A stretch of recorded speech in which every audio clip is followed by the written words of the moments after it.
It has been 1 week since the evacuation order was lifted in East Palestine and residents were allowed to return to their homes. Despite repeated assurances from government officials, people there are worried about the air, the water, the chemicals released into the air. And that's brought several lawyers into town as people weigh their options.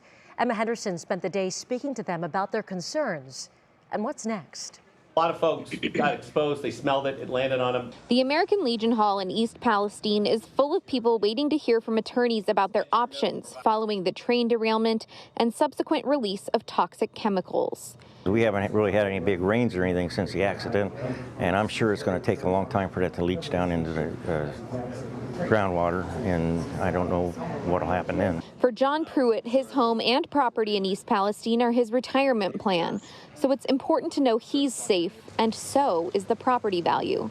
They never once told us we had to leave me, my neighbor upstairs, or the old lady that lives behind me. Then when they lit that, they still didn't tell us we should maybe get out of the way. My neighbor upstairs said he felt a woof, towards the house. Diana Smith has multiple concerns. One, she feels she should have been evacuated because of how close she was to the controlled release of vinyl chloride. And two, she hasn't been feeling good ever since. I've been having pains in my stomach. I have trouble breathing.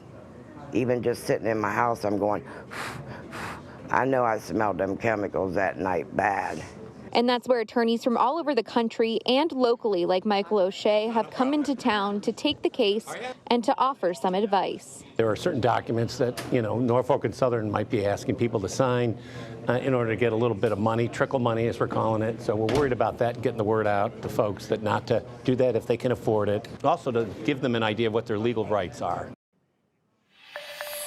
Now, there were lots of meetings going on across town with different attorneys, but the big meeting tonight is this town hall meeting that's going to be happening behind me in about an hour. Now, Norfolk Southern did just announce that they won't be there. They cited that there had been some threats and some safety concerns with them having people there in person, but we will have a crew there and a full report coming up for you at 11. Laura? Yeah, in fact, our Lydia Sparra is there ready to bring us all the information, what those community members are saying, and the responses as well. Emma Henderson reporting live for us in East Palestine tonight. Emma, thanks.